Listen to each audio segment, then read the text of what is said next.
ሰላም የእግዚአብሔር ሰዎች እንዴት ከርማችኋል? እግዚአብሔር ይመስገን። ያለምሸት ነኝ። ጌታ የተባረከ ይሁን። እግዚአብሔር መልካም ነው። ዛሬም እንግዲህ በጣም ደስ የሚል ቀን ጌታ የረዳን ቀን ነው ዛሬ። ጌታ የተባረከ ይሁን።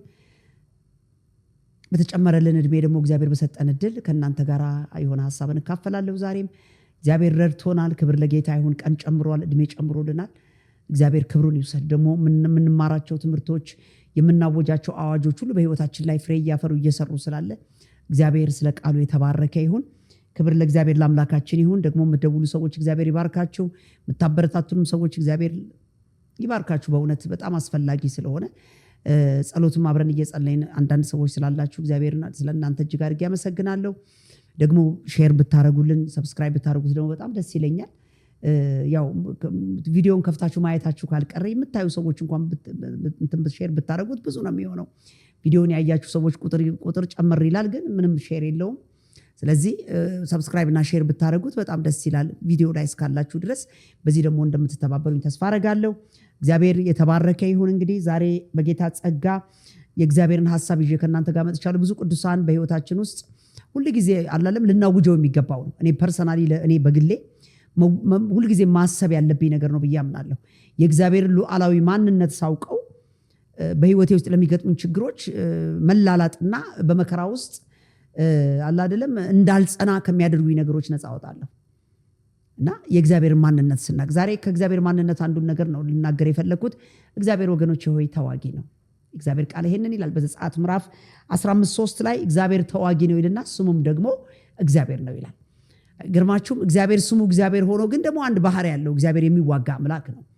እግዚአብሔር የእግዚአብሔር መዋጊያ መሳሪያ እንትና ሰራዊት አሰልፎ አይደለም፣ ወይም ደግሞ አላለም እንደዚህ መካናይዝድ ጦር፣ ታንክ፣ መድፍ ወይም የተለያዩ ዲሽቃ ምናምን የአየር ምንድን ነው የሚባለው የአየር ተዋጊ አየሮች የሰው ሰራሽ አቅሞችን ተጠቅሞ እግዚአብሔር አይዋጋም። እግዚአብሔር በባህሪው ራሱ ተዋጊ ነው። የመዋጊያው መንገዶችም ደግሞ ረቂቅ ናቸው። የእግዚአብሔር መዋጊያ መንገዶች ወገኖች ሆይ እንደ እግዚአብሔር ያለ ማንም የለም። ክብር ለጌታ ለአምላካችን ይሁን። እንግዲህ የእግዚአብሔርን ተዋጊነት ዛሬ ለመናገር የፈለኩት መጽሐፍ ቅዱስ ሲናገር ኢየሱስ ሲያስተምር በዓለም ውስጥ መከራ እንዳለ በደንብ ነግሮናል። የቅዱሳን ህይወት በመከራ ውስጥ እንዳለ ይናገራል። ሲጀመር መጀመሪያ እቺ ምድር እኮ የወደቀች ዓለም ናት። የወደቀ ዓለም ላይ ነው የምንኖረው። በኃጢአት በፍርድ ውስጥ በጀጅመንት ውስጥ ነው። ዓለም በፍርድ ውስጥ እንዳለች እናውቃለን ይላል የእግዚአብሔር ቃል። እቺ ዓለም በፍርድ ውስጥ ናት። ጌታን ካልተቀበለች ኢየሱስን ተቀብላ ካልዳነች በስተቀር እቺ ዓለም ይሄ ምድር ራሷ ኢየሱስን የገፋች ምድር ኢየሱስን መቀበል ካልቻለች በፍርድ ውስጥ እንዳለች የእግዚአብሔር ቃል ይናገራል። አንድ ቀን የምትጠፋ ምድር እንደሆነች እግዚአብሔር ቃል ይናገራል። ስለዚህ ወገኖች ሆይ እኛ ደግሞ በዚች በጀጅመንት ውስጥ ፍርድ ውስጥ ባለች ምድር ላይ ስንኖር እኛም ደግሞ ስንኖር ምንድነው መከራን ሼር እናደርጋለን። አስጨናቂ ነገሮችን ፌስ እናደርጋለን፣ እናልፋለን። በተለያዩ ነገሮች ልናልፍ እንችላለን። ጌታ ኢየሱስ በምድር ላይ በነበረው አገልግሎቱ ላይ ምን አለ? አይዟችሁ አለ። እኔ ዓለምን ድል አሸንፌያለሁ፣ እናንተም ደግሞ ታሸንፋላችሁ። በዓለም ሳላችሁ ደግሞ መከራ አለባችሁ አለ። ሪል ነው፣ መከራ አለብን። ሰው በዓለም እየኖረ ከመከራ ውጭ ሊሆን አይችልም።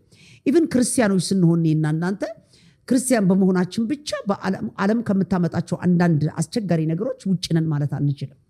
በዛ ውስጥ እኛም ተጋላጭነት ይኖረናል። ጉንፋን ሲመጣ እንዴት ነው ወገኖች ሆይ? ክርስቲያን ጉንፋን አይዘውም እንዴ? ይይዘናል። አንዳንድ ነገሮች ሲመጡ ኮቪድ ሲመጣ እንዴት ነበር? ያኔ ወረርሽኙ ሲመጣ አልተያዘም እንዴ? ክርስቲያን ተይዟል። ነገር ግን ምንድነው ያንን መከራ የምናልፍበትን ጸጋና ምህረትን ከእግዚአብሔር እናገኛለን። ክብር ለጌታ ይሁን። ዓለም ከምታመጣቸው አስጨናቂ ነገሮች በእርግጥ ሰዎች ራሳቸው ዓለማዊነት ወጥመድ ሆኖባቸው ወደ ዓለም ኃጢአት ውስጥ ራሳቸውን ከሚያስገቡት ኃጢአት ውጭ የሆነ ግን ዝም ብላ ዓለም ለሁሉም ሰው በጋራ ሼር እንድናደርግ ከምታረጋቸው የተለያዩ ቻሌንጆች ውጭ ልንሆን አንችልም። ስለዚህ ጌታ ኢየሱስ ይህን ኮንፈርም ሲያደርግ ምንድነው ሲያረጋግጥልን? በዓለም ሳላችሁ ምን አለ? መከራ አለባችሁ አለ። ነገር ግን እኔ አምላክ የሆንኩ እኔ መለኮት የሆንኩ እኔ ደግሞ በስጋ የተገለጥኩ እኔ አሸንፌው እየሄድኩ ስላለ በእኔ ካላችሁ ደግሞ እናንተም ታሸንፋላችሁ። ያንን ዓለም የምታመጣውን መከራ ደግሞ ድል አድርጋችሁ መሄድ የምትችሉበት ጸጋ አበዛላችኋለሁ። እኔ ከእናንተ ጋር ነኝ፣ አትፍሩ ብሎ ጌታ ኢየሱስ ይህን ነገር አስተምሯል። ስለዚህ እግዚአብሔር ሰዎች ታዲያ ይህንን ከዓለም የሚመጡብን የተለያዩ መከራዎች፣ ግፊቶች፣ ጫናዎች፣ አስቸጋሪ ነገሮችን እንዴት እናልፋለን ስንል በእግዚአብሔር ላይ ባለን እምነት፣ በእግዚአብሔር ቃል ላይ ባለን ዕውቀት፣ እንደገና ደግሞ በእግዚአብሔር ሉዓላዊ ማንነት ላይ በመታመን መከራውን እናልፋለን። እግዚአብሔር ተዋጊ ነኝ ስላለ የእግዚአብሔርን ተዋጊነትን በማመን ከእግዚአብሔር ጋር ተዋግተን አብረን ሆነን ተዋግተን ድል እናደርጋለን። ወገኖቼ ሆይ መጽሐፍ ቅዱስ በሌላ ስፍራ ከስጋና ከደም ጋር እኛ ውጊያ የለንም ይላል። ስጋና ደም የኛ ጠላት እንዳልሆነ ይናገራል። ሰዎች የኛ ጠላት አይደሉም። መንግስት የኛ ጠላት አይደለም፣ ወይ በቃ እንዲህ ሁኔታዎች የኛ ጠላቶች አይደሉም። ነገር ግን ከዛ በስተጀርባ የሚሰራ የክፋት መንፈሳዊ ሰራዊት አለ። የአጋንንት አለቃ መንፈስ አለ። ስለዚህ እነሱን ነው የምንዋጋው እንጂ ስጋና ደምን አንዋጋም። የምንጠላው ሰው የለንም። ሰውን ሁሉ እንወዳለን። ነገር ግን ሰውን ተጠቅሞ አታክ ሊያደርገን ውጊያ ሊያነሳሳ የሚፈልገውን የጨለማውን መንግስት ደግሞ ከእግዚአብሔር ተዋጊነት ጋር አብረን እንዋጋለን። ክብር ለጌታ ይሁን። ስለዚህ ከእግዚአብሔር ተዋጊ ከሆነ የማይሸነፍ ነገር የለም ማለት ነው። እግዚአብሔር ተዋግቶ የማያሸንፈው ነገር በምድር ላይ የለም። እግዚአብሔር ከተዋጋልህ ድል ያንተ ይሆናል። ክብር ለጌታ ለአምላካችን ይሁን። ሰልፉ የኔ ነው ብሏል። ደግሞ እግዚአብሔር ምን ይላል? ሰልፉ የእኔ ነው አለ። ሰልፉ የእግዚአብሔር ከሆነ ለምን አንተ ትዋጋለህ? ወገኔ ሆይ ምናልባት ሰልፉ የኛ የማይሆንባቸው ምክንያቶች፣ ጊዜዎች፣ ወቅቶች ሊኖሩ ይችላሉ። አንዳንድ ጊዜ መከራውን የምናስተካክለው እኛ ላንሆን እንችላለን። ችግሩን ለማስተካከል በራሳችን ወይም መፍጨርጨር ላይጠበቅብን ይችላል። ሰልፉ የኔ ነው ካለ እግዚአብሔር ሊያስተካክለው የሚችላቸው ነገሮች አሉ። ስለዚህ ለሚመጡብን ችግሮች ሁሉ መልስ መስጠት የኛ ተገቢ ላይሆን ይችላል ማለት ነው። ግፊት ይመጣል ወገኔ ሆይ። በስራ ስፍራ ላይ የሚመጣ ግፊት፣ በቢዝነስ አካባቢ ላይ የሚመጣ ግፊት፣ በተለያየ ሁኔታ ላይ ሪአክት እንድታደርግ ወይ ደግሞ ምላሽ እንድትሰጥ የምትገፋበት ግፊት ውስጥ ምናልባት ያንተ መልስ መስጠት ላይጠበቅ ይችላል። የእግዚአብሔርን ተዋጊነት ካመንክ፣ እግዚአብሔር በሰልፍ ብርቱ እንደሆን ካመንክ፣ ለእግዚአብሔር ውጊያውን ከሰጠ በሰልፍ ውስጥ ጸጥ ማለት ከሆነ ያንተ ድርሻ እግዚአብሔር ተዋግቶ ድል ይሰጣል። ክብር ለጌታ ለአምላካችን ይሁን። በህይወታችን ይህን ብዙ አይተናል። የእግዚአብሔር ሰዎች ብዙ አይተናል። የእግዚአብሔር ጸጋ ረድቶን በሰልፍ ውስጥ ጸጥ ያልንባቸው ቀናቶች አሉ። እኔ ገጥሞኛ ቃል ጸጥ በይ ብሎኝ እግዚአብሔር ዝም ያልኩባቸውን ሰልፎች እግዚአብሔር በድል ተዋግቶ ሲያሸንፋቸው አይቻለሁ። አያችሁ፣ ስጋና ደምን ሳይጎዳ ማንም እግዚአብሔር የሚገለው ሰው የለውም። እግዚአብሔር ሄዶ በቃ እስር ቤት የሚከተው ሰው የለውም እግዚአብሔር። ነገር ግን እግዚአብሔር ችግርህን ይዋጋልሃል። እግዚአብሔር ለተራራው መልስ ይሰጥልሃል። እግዚአብሔር ለሚከብድህ ለሚጫን የስጋ እጅ መልስ ይሰጥልሃል። እግዚአብሔር የጠላቶችን ጀርባ ይሰጥሃል። እግዚአብሔር በጠላቶች ፊት ሞገስን ይሰጥሃል። እግዚአብሔር በሰልፍ ብርቱና ኃያል ይሆንልሃል። ክብር ለጌታ ይሁን። ዝም ብላችሁ ቁጭ በሉ አላቸው። አይገርማችሁም? እናንተ ምንም ነገር እንዳትናገሩ አለ። ምንም እንዳትሉ አለ። በሰልፍ ውስጥ ምንም ነገር እናንተ እንዳትናገሩ ምንድነው ማለት? ኳይሩን አዘጋጅ አለው። ያን ንጉሱ ኳይሩን አዘጋጅ፣ የዝማሬ ልብሳቸውን ይልበሱ አለ። ምንም ነገር እንዲያደርጉ አይጠበቅባቸው ማለት። ሰልፉ የማን ነው? ሰልፉ የእግዚአብሔር ነው። እነሱ ምን ያደርጋሉ? ያመልኩኛል አለ። ለዝማሬ ብቻ አሰልፍና አቁማል። አይገርምም? የእግዚአብሔር መሳሪያው ሰልፍ የኳይር ማቆም ነው መዋጊያው መሳሪያው። እግዚአብሔር እኮ የሚገርም አምላክ ነው። እግዚአብሔር ማንንም በቃ ረግሞ በመግደል አይደለም የሚያሸንፈው። እግዚአብሔር ግን የሚያሸንፍበት የሚዋጋበት የራሱ መንገድ አለው። ክብር ለጌታ ይሁን። ስለዚህ በአንዳንድ ችግሮቻችሁ ውስጥ የእናንተ መዋጋት ወይ እናንተ ምላሽ መስጠት ላያስፈልግ ይችላል እያልኳችሁ ነው ወገኔ ሆይ። ችግር ገጥሞሃል፣ መከራ ምናምን ስታልፍ በዛ ውስጥ በመጽናት በመቀመጥ እግዚአብሔር እንዲዋጋልህ እድል ስጥ። የእግዚአብሔር ጦርነቱን ወደ እግዚአብሔር ቀይረው፣ ለእግዚአብሔር አድርገው። የእግዚአብሔር እንዲዋጋልህ እድል ስጥ። ከቦታው ላይ ዞር በል። አትከራከር፣ መልስ አትስጥ። ዛሬ በጌታ በኢየሱስም የእግዚአብሔር እጅ ጣልቃ ገብቶ ድልን ይሰጣል። አያችሁ፣ አንዳንድ ጊዜ ችግሮች ሲገጥሙን በቀጥታ መጋፈጥ እንፈልጋለን። መልስ ለመስጠት እንሽቀዳደማለን፣ ስትራቴጂ እናወጣለን። በእንደዚህ ያደርገዋለሁ፣ ይህንን በዚህ ያደርጌ በዚህ ምላሽ እንላለን። ወገኖች ሆይ ከስጋና ከደም ጋር እንዋጋ በጌታ በኢየሱስም። ሰልፉን ለእግዚአብሔር አሳልፈ ስጥ አባቴ። ያን ጊዜ እግዚአብሔር ይዋጋልሃል። በሰልፍ ደግሞ ብርቱ እሱ ነው። ምንም መቁሰል ሳይጠበቅ፣ ምንም ኮሽታ በሌለበት፣ ድምፅ በማይኖረው መሳሪያ እግዚአብሔር ተዋግቶ ድሉን ላንተ ይሰጣል። ክብር ለጌታ ለአምላካችን ይሁን።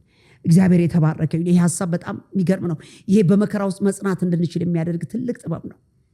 ከመከራ ውጭ አይደለንም ወገኖቼ። በዓለም ሳለን መከራ አለብን። ቅድም እንዳለው ከመከራ ውጭ ስላይደለ ህይወታችን። አሁን አንደኛውን ብናልፍ ነገ ሌላ ይመጣል፣ ነገ ሌላውን ብናልፍ ሌላ ነገ ይመጣል። ግን ለዛ ጡንቻችንን ማዳበር ይገባናል። የእምነት ጡንቻዎቻችንን ማዳበር ይገባናል ወገኖቼ ሆይ። ትናንትና አምነው የተዋጋልህ ጌታ ለነገም ደግሞ እሱ ታማኝ ነው። ለነገም ደግሞ ያሸንፍልሃል።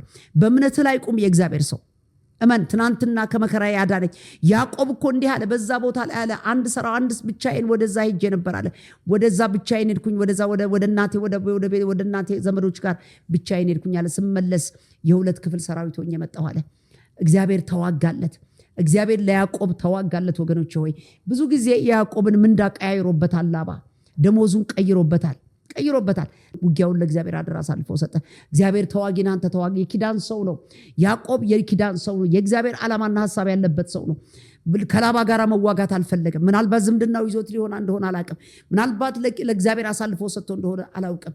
ነገር ግን እግዚአብሔር በያዕቆብ ሁኔታ ላይ መጣ። ለያዕቆብ ተዋጋለት። አይገርማችሁም? የሚያደርገው ነገር ሁሉ ለበረከት ተቀየረለት። የተበላበትን 7 ዓመት እዛ ጉልበቱን የተበላበትን ደሞዙን ምንዳውን ሲቀይርበት እግዚአብሔር ጥበብን ሰጠው። ከላባ ላቡን ሙልጭ አርጎ የሚወስድበት ሽመልመሌ እያደረገ በሽመልመሌ የመጣ እግዚአብሔር፣ በተለያየ መንገድ እየመጣ እግዚአብሔር የላባን ላብ ወደ ገንዘብ ቀየረለት። ምንዳውን ተቀበለለት። አይገርማችሁ? ፈቅዶ ሊሰጠው ያልፈለገውን ደሞዙን እግዚአብሔር ተቀበለለት። አያችሁ፣ እግዚአብሔር ሲዋጋ እንደዚህ ነው። ምን ተወስዶብሃል? የእግዚአብሔር ሰው ምን በሰው እጅ አለ? ይሄን ነገሬን ዘበኔን ለዛ አገልግዬ የምትለው ምን ነገር አለ? ለእግዚአብሔር ስጥ። ሰልፎ የእግዚአብሔር ነው። እግዚአብሔር ተዋግቶ 7 እጥፍ ያስመልስልሃል። የተበላ ዘበንህን ምርኮ ይሰጥሃል እግዚአብሔር። የተበላውን ገንዘብ ራሱ ይሰጥሃል እግዚአብሔር። እውነቴን ነው የምልህ፣ ጠላትህን በእንቅልፍ ልቡ ማስጠንቀቂያ ይሰጥልሃል። እንዳትነካው አለው። አጭበርብሮት ነው ያዕቆብ እኮ የወጣው ከሀገር የወጣው። ብኩርናውን ወስዶበታል። በቀል ነበረው እኮ አይደለም እንዴ? ኤሳው እኮ በቀል ነበረው። አጭበርብሮታል። ብኩርናውን 2 ጊዜ ነው የወሰደበት። ግን ማስጠንቀቂያ ሰጠው ይላል። ያዕቆብ የኪዳን ሰው ነው ወገኖቼ ሆይ። የኪዳን ሰው ስለሆነ ውጊያውን ለእግዚአብሔር የሰጠ ሰው ነው። ዝም ብሎ በላባ ቤት 21 ዓመት ተገዛ። 7 ዓመት ለነዛ ለበጎቹ ደግሞ ሌላ 21 ዓመት ነው የቆየው። ግን ምንዳው ተቀያይሮም ቢሆን እግዚአብሔር ይዋጋለት ነበር። እግዚአብሔር ሲዋጋልህ ወገኔ ሆይ ብቻህን ወጥተህ የ2 ክፍል ሰራዊት ሆነህ ትመለሳለህ። ባዶህን ተነስተህ ሚሊዮነር ትሆናለህ ማለት ነው። በሌላም አነጋገር እግዚአብሔር ትልልቅ ድርጅቶችን አሳልፎ ይሰጣል። የተበላ ዘበንህን ምርኮውን ሲመልስልህ ማለት ከምታምነው በላይ ይሆናል፣ ከሚገመተው በላይ ይሆናል። ለእግዚአብሔር አደራ አሳልፈህ ስጥ ወገኔ። እግዚአብሔር ይዋጋልህ በውጊያው ላይ። አንተ ቁጭ በል፣ እግዚአብሔር ሰልፎ የሱ ይሆንልህ። እግዚአብሔር ምርኮውን መልሶ ይሰጣል። ያዕቆብ ሲመለስ ኤሳው ፈራ፣ ያጠፋኛል ብሎ ፈራ። ምን ሰርቶ እንደመጣ ያቅ ስለነበረ። ግን ሰልፎ የእግዚአብሔር አይደል ወገኖች ሆይ? ሰልፎ የእግዚአብሔር ስለሆነ እግዚአብሔር ተዋጋለት። በሌሊት ለኤሳው እንቅልፍ መጣ። እንዳትነካው፣ ባሪያዬን እንዳትነካ የሚል ማስጠንቀቂያ መጣ። እጅ መንሻ አስቀድሞ ልኮ ነበረ። እጅ መንሻ አስቀድሞ ነበር በመንገድ። ምንም ነገር እንዳትነካ ተብሎ ማስጠንቀቂያ በሌሊት ለኤሳው ደረሰው ይላል። ወገኔ ሆይ በእውነት ሰልፎ የእግዚአብሔር ነው። እግዚአብሔር ተዋጊ እንዲሆንልህ ከፈቀድክ፣ አንተ ወደ ኋላ እግዚአብሔር ከፊት እንዲወጣልህ ከፈቀድክ፣ እግዚአብሔር ለጠላቶች ማስጠንቀቂያ ይሰጥልሃል። እግዚአብሔር ለጠላቶች እንቅልፍ ይነሳቸዋል። በማለዳ ስልክ ይደወልልሃል። በማለዳ ሽማግሌ ይላክብሃል። የይቅርታ ደብዳቤ ይጻፍልሃል። ምርኮህን እግዚአብሔር ይመልሳል።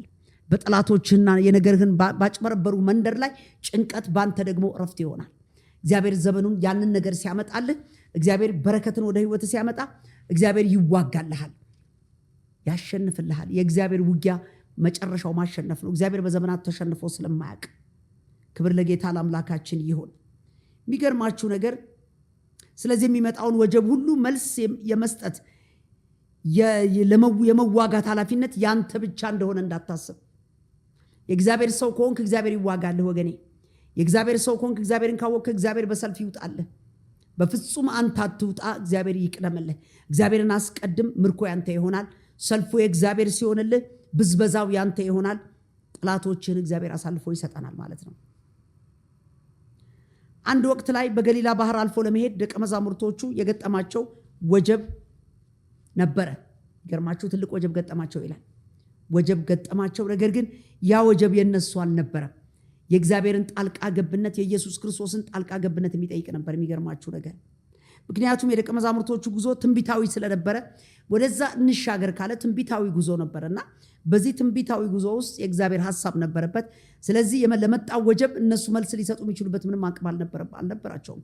ወጀቡን የማስቆም መጨናነቅ፣ መሞከር ማለት ብዙ ነገሮች ውስጥ የመግባት ኃላፊነት የነሱ አልነበረም። ምክንያቱም ጉዞም ትንቢታዊና መለኮታዊ ነበረ። መርከቧ እንደ ቤተ ክርስቲያን ብናያት እንደዚህ ዘበን የጻፉትን የማነብላችሁ፣ ውሃው ደግሞ ሐይቁ ደግሞ ይህ ዓለም እንደሆነ ብናስብ ቤተ ክርስቲያን ሁልጊዜ መሄድ፣ መድረስ፣ መሻገር ይኖርባታል። ነገር ግን የሚገጥማት ተግዳሮቶች ችግሮች፣ መከራዎች ሊኖሩ ይችላሉ። ወገኖች ሆይ ትንቢታዊ የሆነ የእግዚአብሔር ሐሳብና ዓላማ ላይ እየኖርን እያለን ወገኔ ሆይ የኔና የናንተ መፍጨርጨር መከራውን ሊያስቆመው አይችልም። ነገር ግን እግዚአብሔር ጸጥ በል ስለው ቢፒ ሲል ጸጥ አለ። ወጀቡን በአንድ ጊዜ ጸጥ የሚያደርግ የእግዚአብሔር ጣልቃ ገብነት ካለ ወገኔ ሆይ መሻገር አይቀርም። ትንቢቱ መፈጸሙ አይቀርም። እግዚአብሔር በእኔና በእናንተ ህይወት ያሰበው ሐሳብ መደረጉ አይቀርም፣ መፈጸሙ አይቀርም። ብቻ እግዚአብሔር በሰልፍ ብርቱ ሆኖ ከኛ ጋር ይነሳ። ብቻ ለእግዚአብሔር ዕውቅና እንስጠው። ብቻ ለእግዚአብሔር ቅድሚያ እንስጠው። ወገኖች ሆይ ነገራችንን አሳልፎ መስጠቱ አይቀርም። ኤርምያስ 1:14 ላይ ካንተ ጋር ይዋጋሉ፣ ነገር ግን አድን ዘንድ እኔ ካንተ ጋር ነኝና ድል አይነሱም ይላል። ወገኔ ሆይ በጦርነትና በሰልፍ ስትነሳ እግዚአብሔርን ማስቀደምህን አትርሳ እያልኩ ነው። በውጊያ ውስጥ በከበደ ነገር ባስጨነቀ ነገር ላይ ለመውጣት ስታስብ የእግዚአብሔርን አብሮነትና ቀዳሚነትን ሜክሹር እንድታደርግ ዛሬ እነግርሃለሁ። እነዛ የእስራኤላውያን ለጦርነት ለሰልፍ ሲነሱ ታቦቱ ይቀድምን ነበረ። ታቦቱን ከፊት ያስቀድማሉ። የእግዚአብሔርን አብሮነት ከሱ ጋር ያስቀድሙ ነበረ። ታችሁ እንደሆነ ወደ ቀይ ባህርም ሲሄዱ ቀይ ባህርን ለመሻገርም ኢያሱ ህዝቡን ይዞ በሄደበት ጊዜ ታቦቱን የተሸከሙት ካህናቶች እግር ይግባ ነው የተባለው። የነሱ እግር በገባ ጊዜ ቀይ ባህር ተቋረጠ ይላል። መሬቱ ደረቅ ሆነ ይላል። ሁለት ቦታ ላይ ተከፈለ። ህዝቡ እስኪያልፍ ድረስ ታቦቱን የተሸከሙት ካህናቶች ቆሙ ይላል። ህዝቡ በደረቅ ምድር ተሻገረ። ካህናቶቹ ከዛ በኋላ ተሻገሩ። ከዛ በኋላ ውሃው ወደ ነበረበት ተመለሰ ይላል። ግብፃውያንና የግብፅ ሰራዊቶችና የግብፅ ፈረሰኞች ሰረገለኞች ሲመጡ ግን ባህሩ ተደፈነባቸው፣ አሰጠማቸው ይላል። ወገኖች ሆይ እግዚአብሔር ከቀደመ ድል የኛ ይሆናል። እግዚአብሔር እንዲዋጋል ማስቀደም ትልቅ ጥበብ ስለሆነ ኤርምያስም እንደዚህ ነው ያለው፣ ካንተ ጋር ይዋጋሉ፣ እኔ ግን ካንተ ጋር ከመኖር የተነሳ ድል አያደርጉህም፣ አያሸንፉህም ነው የሚለው። ስለዚህ ወገኖች ሆይ በእግዚአብሔር ተዋጊነት ትልቅ እምነት ይኑረን። ለችግሮቻችን ከጠላቶቻችን ጋር ሰጣ ገባ እንዳንል፣ ከሰዎች ጋር ሰጣ ገባ ማለታችን ትተን የእግዚአብሔርን ተዋጊነት ዕውቅና እየሰጠን ከጠላቶቻችን ጋር ከጠላቶቻችን ጋር የእግዚአብሔር ተዋጊነት ሰጠን ድል የኛ እንዲሆን እግዚአብሔር ማስቀደም እንድንችል በጌታ ጸጋዬን እነግራችኋለሁ። እንግዲህ ችግሮች በብዙ ነገር ሊመጡብን ይችላሉ። ችግሮች ከብዙ አቅጣጫ ይመጣሉ። ከክፉ ሰዎች የሚመጣ መከራ አለ። መዝሙር 56:1 ላይ አቤቱ ሰው ረግጦኛልና ማረኝ፣ ሁልጊዜ በሰልፍ አስጨንቀውኛል ይላል። ሰዎች ረግጠውኛልና ማረኝ ይላል። እንደገና ደግሞ ከሰዎች ሰልፍ አስጨንቀውኛልና ይላል። ወገኖች ሆይ መከራ ከተለያየ መንገድ ሊመጣ ይችላል። ከክፉ ሰዎች የሚመጣ መከራ አለ። ከስጋውያን የሚመጣ አለ። ከዓለማውያን የሚመጣ መከራ አለ። ይህንን መከራ ደግሞ ዳዊትም እንዳለው ከሰው የመጣበት መከራ እንደገጠመውና ከእግዚአብሔር ምሕረትን እንደጠየቀ አይተናል። ስለዚህ የሚዋጉን በዝተዋልና ሁልጊዜ ቀኑን ሁሉ ጠላቶች የረገጡኝ አለ። በአንተ ግን ታመንኩኝ አለ። በእግዚአብሔር ቃልህን አመሰግናለሁ፣ በእግዚአብሔርም ታመንኩኝ፣ አልፈራም፣ ሰው ምን ያደርገኛል አለ። ክብር ለጌታ ይሁን። አያችሁ፣ በእግዚአብሔር ታመነ፣ በእግዚአብሔር ተዋጊነት ታመነ። ሰው ምን ያደርገኛል? አልወድቅም፣ ድል የሚሰጠኝ በሰልፍ ብርቱና ኃያል የሆነ እግዚአብሔር ከኔ ጋር አለ። እግዚአብሔር ይዋጋልኛል፣ ጠላቶቼን ያሸንፍልኛል፣ ከዚህ የተነሳ አልፈራም ዳዊት አለ። ዛሬ በአንዳንድ ሰዎች ምክንያት መከራ ውስጥ ያላችሁ ሰዎች ካላችሁ ዛሬ ታላቅ የምስራች እነግራችኋለሁ። እግዚአብሔር ተዋጊ ነው። ወገኔ ሆይ ወንድምህን አትጥላ፣ ነገር ግን እግዚአብሔር ይዋጋልህ። በነገሩና በአንተና በሰውየው መካከል ያለውን ነገር እግዚአብሔር ተዋግቶ ድል ይሰጥሃል። ዛሬ በስራ ስፍራ ላይ ችግር ያለባችሁ ሰዎች፣ ባለቃ ጫና ውስጥ ያላችሁ ሰዎች፣ በቢዝነሳችሁ ዙሪያ ላይ በሰዎች መከራ እየተቀበላችሁ ያላችሁ ሰዎች፣ በትዳር ውስጥ መከራ እየተቀበላችሁ ያላችሁ ሰዎች ካላችሁ፣ በተለያየ ሁኔታ ውስጥ ከሰው በሚመጣ ጫናና መከራ ውስጥ ያላችሁ ሰዎች ዛሬ በጌታ በኢየሱስ ስም እግዚአብሔር ስለእናንተ ይዋጋል። እግዚአብሔር ስለእናንተ ይቀድማል። ዛሬ በጌታ በኢየሱስ ስም እግዚአብሔር ረፍት ይሁንላችሁ። እግዚአብሔር ረፍትን ይስጣችሁ። እግዚአብሔር ይዋጋላችሁ። አስቀድሙት። እግዚአብሔርን ዕውቅና ስጡት። አልችልም በሉት። እግዚአብሔርን አንተ ካለህ የማይገዛ ነገር የለም ጌታ ሆይ። አንተ ካለህ የማይሸነፍ ነገር የለም ጌታ ሆይ። ጠላቶችን የምታሸንፍልኝ አንተ ነህ። ቀደምልኝ ጌታ ሆይ፣ አሸንፍልኝ በሉት። እግዚአብሔር በእውነት የሚቀድም አምላክ ነው። እግዚአብሔር ድልን ይሰጠናል። ድልን እግዚአብሔር ይሄ ጊዜ ከሳኦል ሸሽቶ በአዶላም ሸለቆ በነበረበት ጊዜ የገጠመው ጉዳይ ነበረ። ይሄ ታላቅ መከራ ነበረ። ታላቅ ሞትና እኔ አንድ እርምጃ ቀረን ያለበት፣ ምንም ተስፋ የለም ልሞት ነው ልጠፋ ነው ባለበት ጊዜ ላይ የገጠመው ችግር ነው። ወገኖች ሆይ ነገር ግን እግዚአብሔር ለዳዊት ሲዋጋለት እናያለን። በፍጹም እግዚአብሔር አብሮነት ከሱ ጋር ስላለ ዳዊት በሞትና በሕይወት መካከል ከነበረበት ከዛ ከመከራው እንዳመለጠ እንመለከታለን። ሐዋርያት ሥራ ምዕራፍ 18 ቁጥር 12 እንዲህ ይላል፣ ጋይዮስ በአካያ ሀገረ ገዢ በነበረበት ጊዜ አይሁድ በአንድ ልብ ሆነው በጳውሎስ ላይ ተነሱበት ይላል። ተመልከቱ፣ ሰዎች ተነሱ በጳውሎስ ላይ ደግሞ ተመልከቱ። በጳውሎስ አገልግሎት ላይ ሰዎች ደግሞ የተነሱበት ጊዜ ነበረ። ተነሱ ወደ ፍርድ ወንበርም ቀርበው ይላል ሕግን ትቶ ተቃውሟል፣ እግዚአብሔርን ያመልኩ ዘንድ ሰዎችን ያስተባብራል ብለው በጳውሎስ ላይ በሐዋርያው ላይ የተነሱበት ነው። አያቸው አንዳንድ ጊዜ ችግር በቀጥታ ከሰዎች በቀጥታ የሚመጣ ችግር አለ። ሌላው ደግሞ በቀጥታ ከአጋንንት የሚመጣ ችግር አለ። እሱን በጸሎት እናሸንፈዋለን። በእግዚአብሔር ላይ ባለን እምነት ደግሞ በእምነት በመጸለይ በመዋጋት ጠላቶቻችንን እንዋጋለን። ምክንያቱም ዲያብሎስን ተቃውሙት ከእናንተም ይሸሻል፣ ወደ እግዚአብሔር ቅረቡ ወደ እናንተ ይቀርባል ስለተባለ ወደ እግዚአብሔር እየቀረብን በእምነት የሚጸለይ ጸሎት፣ በእምነት የሚደረግ ነገር ሁሉ በእግዚአብሔር ዘንድ መልስ ስላለው ጠላቶቻችንን እንዋጋለን፣ እንቃወማለን፣ እንጸልያለን፣ እንጾማለን። ጠላቶቻችንን በዚህ መንገድ ደግሞ እናሸንፋለን። ሌላው ደግሞ ከራሳችን ስንፍና የተነሳ የሚመጣ መከራ አለ። ይሄ ደግሞ ባለመታዘዝ የሚመጣለ ወገኖች ሆይ፣ ባለመታዘዝ መዘዝ ወደኛ የሚመጣለ። እምነታችንን ደግሞ ለመፈተን ወደኛ የሚላክ ደግሞ ሌላ ከእግዚአብሔር ቀጥታ የሚላክ ደግሞ ሌላ ፈተና አለ። ግን ዞሮ ዞሮ ወገኖች ሆይ በመከራም ለመጽናት በእግዚአብሔር ላይ ያለን ተስፋ ማሳደግ ይጠበቅብናል። ከችግር ጋር ተናንቀን ግብግብ ከሰዎች ጋር ግብግብ በመያያዝ ከችግሩ ጋር ግብግብ በመያያዝ ወገኖች ሆይ በመከራ ውስጥ ማፍራት ያለብንን ፍሬን ሳናፈራ ከመከራ በኋላ የሚፈራ ፍሬ ስላለ እምነት የሚባል ነገር ይፈራል፣ ትዕግስት ይፈራል። ያንን ሳናፈራ እንድንቀር ከሚያደርግ ከተለያዩ አላግባብ ከሆኑ ወገኖች ሆይ ግብግቦች ወጥተን በመከራ ውስጥ በመጽናት እግዚአብሔርን በማስቀደም እግዚአብሔር እንዲዋጋልን በማድረግ ማሸነፍ ወደምንችልበት ከፍታ ላይ እንድንወጣ እግዚአብሔር ይፈልጋል ማለት ነው። እግዚአብሔር የተባረከ ይሁን። መዝሙር 34 ከ19 እስከ 20 የጻድቃን መከራቸው ብዙ ነው ይላል። ክብር ለጌታ ይሁን። የጻድቃን መከራቸው ብዙ ነው፣ እግዚአብሔር ከሁሉም ያድናቸዋል። እግዚአብሔር አጥንቶቻቸውን ሁሉ ይጠብቃል፣ ከነርሱ አንድም አይሰብርም ይላል። ክብር ለጌታ ለአምላካችን ይሁን። ተመልከቱ ወገኖች ሆይ ብዙ መከራ እንዳለብን ጌታ ኢየሱስ እንዳስተማረው አሁንም በዚህ ቦታ ላይ ዳዊትም ይሄንን ደግሞ አየ። ህይወቱን አየና የጻድቃን መከራቸው ምንድነው አለ? ብዙ ነው አለ። ብዙ ነው መከራቸው አለ። ነገር ግን እግዚአብሔር ምን ከሁሉም ያድናቸዋል አለ። ለምን? እንዴት አድርጎ መሰራቸው? እየታደጋቸው እየተዋጋላቸው። እግዚአብሔር ከአጥንቶቻቸው አንድንም አይሰብርም አለ።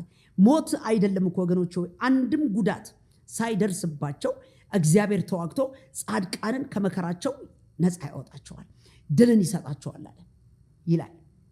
ከነርሱም አንድም አይሰብርም። ለጉዳትና ለመከራ ለመጣል የሚሆን ሰው ማንም አይኖርም ማለት ነው። ነገር ግን ይልቁን ምን ያደርጋል? እግዚአብሔር ድልን ይሰጣቸዋል። እግዚአብሔር በሰልፍ ብርቱና ኃያል አምላክ ለነሱ ያደላላቸዋል ማለት ነው። ጠላቶቻቸውን ግን ያዋርዳል፣ ጠላቶቻቸውን ግን በመከራ ውስጥ ይጥላቸዋል። ክብር ለጌታ ለአምላካችን ይሁን። ወገኖች ሆይ ዛሬ በዚህ ቃል እንድትበረቱ እፈልጋለሁ።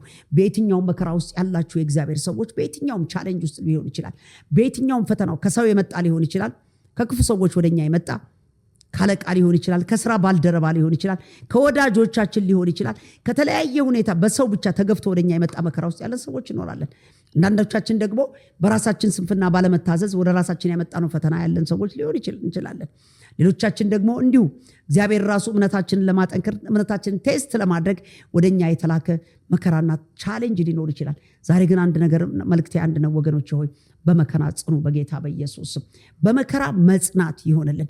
መከራውን እንዴት እንደምንወጣ መንገድን የሚያሳይ እሱ ስላለ ከየትኛውም አቅጣጫ የመጣውን መከራ ጸጥ ለማድረግ የሚችል እግዚአብሔር ስላለ እግዚአብሔር ስለእናንተ ስለሚዋጋ በእውነት ነው የምላችሁ ሰልፉ የእግዚአብሔር ስለሆነ በሰልፉ መጨረሻ በውጊያው መጨረሻ ድሉ የእናንተ ስለሆነ ማሸነፉ የእናንተ ስለሆነ ዛሬ እግዚአብሔርን በሰልፉ ላይ እንድታሳትፉት ነው መመክራችሁ።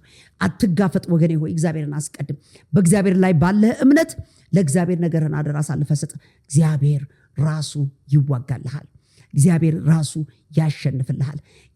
ያንን መከራ አልፈህ ታየዋለህ። በመከራው ጸንተ ደግሞ ከመከራ በኋላ መከራን ለተቀበሉ ሰዎች መከራውን በጽድቅ ላለፉ ሰዎች የሚሰጠውን የሚጠብቃቸውን አክሊል ደግሞ ማግኘት ትችላለህ። ክብር ለጌታ ለአምላካችን። እንግዲህ ወገኖች ሆይ ዛሬ በዚህ ቃል እንደበረታችሁ ተስፋ አደርጋለሁ። ጸልዩ፣ ደግሞ ደውሉልኝ። መጸለይ ጸሎት የምትፈልጉ ሰዎች ደውሉ፣ ምክር የምትፈልጉ ሰዎች ደውሉ። አብረን እንጸልያለን፣ አብረን የእግዚአብሔርን ቃል እንካፈላለን። በተለያየ ሁኔታ ውስጥ ያለን ሰዎች ደግሞ አብረን ደግሞ ችግሩን እናልፋለን። ያኔ ደግሞ በጋራ ሴሌብሬት እናደርጋለን። እግዚአብሔርን የምናመሰግንበትን ደግሞ ጸጋና ዕድል እግዚአብሔር ይሰጠናል። ተባረኩ። ወዳችኋለሁ። ብሩክ ሁኑ። በሚቀጥለው ቪዲዮ እስክንገናኝ እግዚአብሔር ጸጋ ከእናንተ ጋር ይሁን።